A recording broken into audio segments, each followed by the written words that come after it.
The month of April is very important because it's Autism Awareness Month, and it's a time that we can help the larger community understand what autism is, how prevalent it is, and how important it is to get an early diagnosis.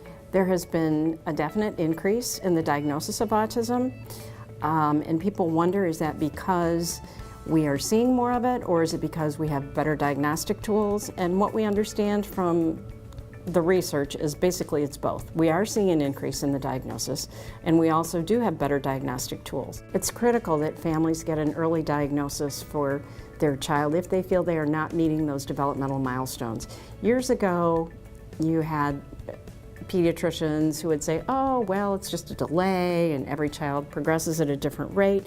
Now we know that early intervention is very critical. The brain is developing as the child at its maximum potential when the child is between 6 months and 2 years old. And thereafter, the graph kind of goes like this, and thereafter, throughout childhood, they still have a great capacity for learning based on the biological makeup of their neurons. As they get to be, older, it's a little bit harder. So it requires more intervention and support to get the same result that you got when they were very young. Applied behavior analysis is, or ABA as we call it, is the most effective therapy that there is for kids on the spectrum, or adults on the spectrum for that matter.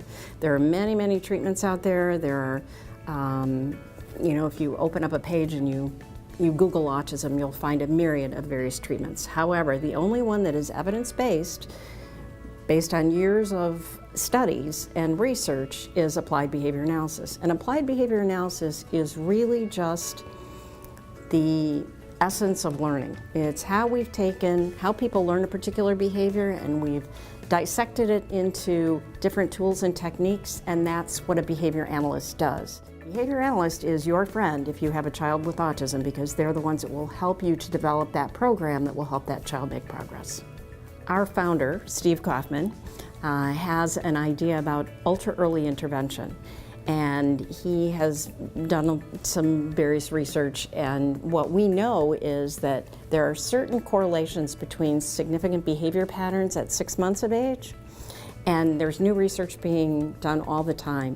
But we think that the earlier we could diagnose this, the more intervention we could provide and the more folks we could help. So right now, we look at about an 18-month screening as a good choice for pediatricians, but it may be that in the future we'll be able to diagnose that at 6 months and then really get that service that the kids need. And maybe they'll be able to enter regular preschool.